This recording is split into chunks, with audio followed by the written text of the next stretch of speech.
Bom, galera, agora a gente vai trabalhar com as ferramentas para você ver se uma reação de dupla troca é possível ou não. E a nossa primeira ferramenta é uma situação onde um dos produtos formados é menos solúvel do que os reagentes. Toda vez que você tiver uma situação como essa acontecendo, a reação sim será possível. E aí a gente precisa aí chamar a atenção de você que está acompanhando a aula aqui. No módulo anterior foi passadas as ferramentas para que você pudesse olhar uma determinada forma e falar, olha, isso daqui é solúvel, ó, isso daqui é praticamente insolúvel. Então a gente está contando que você lembra daquelas regrinhas. Essa primeira equação, ela é possível ou não? Então você não tem como fugir da escrita dos produtos. Por quê? Porque é através disso que você vai fazer a reflexão. Então vamos lá, vamos separar os cátions dos ânions aqui, vamos colocar as cargas, tá? Então sódio mais 1, cloreto menos 1, prata mais 1 e o nitrato menos 1.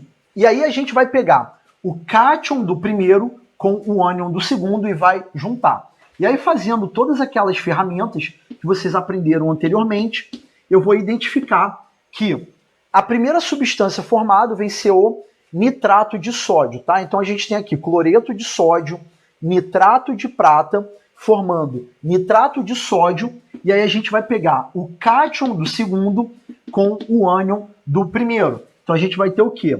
AgCl. Automaticamente a equação ficou balanceada. Observem que a gente está trabalhando com aquele modelo AB mais CD, formando AC mais BD, tá? Que é característica da reação de dupla troca. Olhando aqui os produtos, a gente identifica que o cloreto de prata, tendo em vista aquelas regrinhas que a gente estudou, ele vem ser o quê? O nosso produto, que é menos solúvel do que os reagentes. Então, por culpa disso, essa reação sim será possível, tá?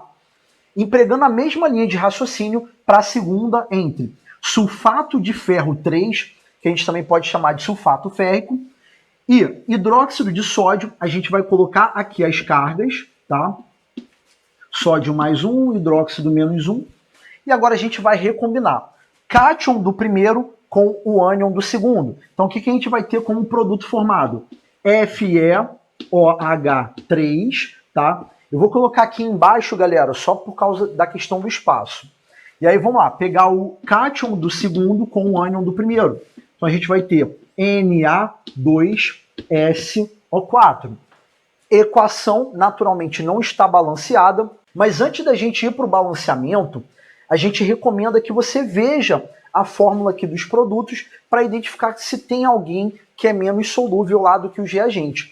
E aí você identifica que o hidróxido férrico, ou hidróxido de ferro 3, ele é menos solúvel do que os reagentes, né? Conforme aquelas regrinhas. Então, pelo fato da existência desse cara, essa segunda reação ela é possível. E aí, para você não ter que balancear, para depois ver, pô, aquilo ali não é possível, agora que você já está vendo que essa equação é possível, então a gente vai efetuar o balanceamento. Então, como é que a gente vai fazer o balanceamento aqui? Observem que a gente tem uma quantidade de 3 enxofres aqui. Então eu vou colocar um 3 aqui na frente, para deixar acertado o enxofre. Depois, ó, eu já posso até mexer com o sódio, que aqui eu tenho uma quantidade de 6, coloco um 6 aqui na frente. E aí, por último, a gente vai acertar o ferro. Observe que aqui a gente tem 2, e aqui a gente tem 1, boto 2, e automaticamente a minha equação está balanceada. Ó. Perceba, se eu for ver o número de hidrogênios, vai ter 6 igual aqui, e se eu for contar oxigênios, vai bater certinho também. Perfeito, equação balanceada, você viu a aplicação aí da ferramenta que é procurar o produto menos solúvel do que os reagentes, e agora a gente vai para a última equação. Show de bola? Então, fique ligado que eu vou colocar o produto aqui embaixo, tá? Então, toma cuidado para você não confundir. E aí é que tá. Se você já pegou a dinâmica, né, dessa primeira ferramenta, qual é a recomendação do professor? Dá um pause no vídeo e tenta escrever os produtos e faz essa análise, tá? Então eu vou para a resolução logo. Vamos lá. Primeiro passo, vamos dividir o cátion do ânion, né, de cada aqui substância. Então a gente vai ter, ó, sódio mais 1, sulfato menos 2, bário mais 2 e o nitrato menos 1. E aí a gente vai pegar o cátion do primeiro com o ânion do segundo. Então o que a gente vai ter? A formação de nitrato de sódio, NaNO3, e a gente vai ter o quê? A formação de BaSO4, que é o sulfato de bário. Tá? Vamos analisar os produtos. Então observe que o sulfato de bário é um sal que é o quê? Praticamente insolúvel, tá? Você vai ver muito esse cara aqui em uma outra matéria aqui do Química em Ação, que a gente vai trabalhar com equilíbrio químico, a gente vai trabalhar com produto de solubilidade, né, que é conhecido como KPS, vamos falar lá de contraste radiológico. Então esse cara aqui, pela presença dele, é uma reação que a gente vai olhar e vai falar assim, poxa, como esse cara é menos solúvel do que os reagentes, então essa reação ela é possível. E aí você vai para o balanceamento, tá? Então aí quando eu for fazer o balanceamento, observem que aqui a gente tem 2 sódios, ó, posso colocar um 2 aqui na frente, automaticamente acertei o nitrogênio, ó, enxofre tem 1, bário tem 1, o número de oxigênios também está certinho, então a equação está balanceada. Então essa foi a primeira ferramenta. Se por acaso em algum momento você não entendeu, dá um pause e veja novamente. E agora a gente vai para a nossa segunda ferramenta. Então eu vou apagar o quadro enquanto isso você acompanha aí. E a nossa segunda ferramenta é olhar na equação se um dos produtos formados vai ser o quê? Mais volátil que os reagentes. Se isso acontecer, a reação será possível. Então observe só. Na primeira equação, seguindo aquela mesma métrica de separar os cátions dos ânions, a gente vai colocar as cargas, olha lá. E agora a gente vai pegar o cátion do primeiro com o ânion do segundo e a gente vai fazer lá. Então a gente vai ter Na2SO4 mais o quê? Então a gente vai ter H2S. E aí a gente observa aqui na equação que foi formado esse ácido, que ele vem ser o quê? Volátil, de acordo com as regrinhas que a gente estudou anteriormente. Então, não sei se você se lembra que os hidrácidos, eles são o quê? Voláteis. Então, a gente identifica que essa reação é possível, evidenciada aqui pela formação do H2S. Na segunda equação, o que a gente vai ter? Separando os cátions aqui dos ânions, então a gente vai ter mais 1 para o hidrogênio, menos 1 para o cloreto, mais 1 para o sódio e menos 1 para o bicarbonato. Então a gente vai pegar e vai cruzar isso aqui, chegando ao quê? A NaCl, o cloreto de sódio, mais H2CO3. Perceba que o H2CO3, como foi discutido lá no módulo anterior, o que ele é? Ele é um ácido instável que vai se decompor em água e CO2. Então a gente evidencia que essa reação ela é possível, tendo em vista que o ácido carbônico formado ele vai se converter em água e dióxido de carbono.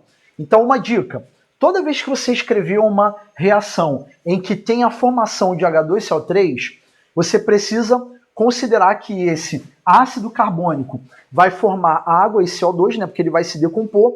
Então na prática a gente nem escreve o H2CO3, a gente vai direto escrevendo água e dióxido de carbono, tá? Então é uma dica que eu estou dando aqui para vocês. Agora, nessa terceira equação, separando aqui o cátion dos ânions aqui, a gente vai ter mais 1 para o potássio, menos 2 para o ânion sulfito, mais 1 para o hidrogênio e menos 1 aqui para o cloro. E aí a gente vai pegar e vai trocar os cátions com os ânions aqui. Então, o potássio com o cloro, mais o quê? Aí a gente vai ter aqui a formação de H2SO3. Galera, quando a gente tem a formação do H2SO3, a história ela vai ser o quê? Parecida com a do ácido carbônico, ou seja, eu vou ter a conversão em outros dois produtos. Então a gente vai ter a formação de água e de quê? De SO2 gasoso, né? Que é o dióxido de enxofre. Então, tendo em vista a formação do dióxido de enxofre, que é um produto gasoso, então a gente tem que essa terceira reação ela também é possível, tendo em vista a formação desse cara aqui. Então, como eu falei para vocês, também para o H2SO3, então na prática a gente nem escreve esse ácido aqui, né, que é o ácido sulfuroso. A gente vai lá para aqueles produtos água e SO2. Naturalmente, essa equação ela não está balanceada, né? Vou ter que colocar um 2 aqui na frente do cloreto de potássio e um 2 na frente do ácido clorídrico. Show de bola, equação balanceada. E agora a gente vai para a última. Então a gente vai separar aqui os cátions dos ânions. Então para o cátion amônio, carga mais 1, para o cloreto menos 1, sódio mais 1, hidróxido menos 1. Então trocando aqui os íons, a gente vai ter NH4OH mais o que? NaCl. E aí você tem mais uma evidência que é a formação do hidróxido de amônio é o quê? Uma substância que vai acontecer aí a mesma história. Ela vai se converter em quê? Em água e além disso vai ser convertida em amônia, NH3. E amônia, né, vai ser um gás. Então aqui a gente formou um produto volátil e evidenciando também que essa quarta reação ela pode ser possível, tá? Então essa daqui foi a nossa segunda ferramenta, que é justamente você olhar na reação se os produtos formados, se um deles vai ser mais volátil do que os reagentes. O H2S, ele é mais volátil, o CO2, o SO2 e o NH3 seguem a mesma história, que é mais volátil que os reagentes, e a reação se torna possível, tá? Então a gente agora vai para a nossa terceira ferramenta. O que eu vou fazer? Eu vou apagar o quadro, enquanto isso você acompanha aí. Bom, galera, e a nossa última ferramenta é quando você tem o quê? Um dos produtos formados, né, menos ionizado que os reagentes.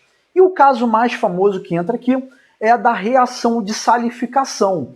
Então observe o seguinte, a gente vai fazer a equação, né? Então essa equação vai ficar NaCl mais H2O como produto. O HCl, ele é ionizável. O NaOH é o quê? É iônico. O NaCl, iônico. E observe que a água é o quê? Molecular, indo de encontro ao que a gente está abordando aqui. Então, uma dica, reação de salificação, ela vai acontecer e se encaixa dentro do que a gente está trabalhando, tá?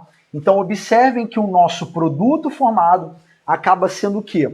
Menos ionizado do que os meus reagentes, tá?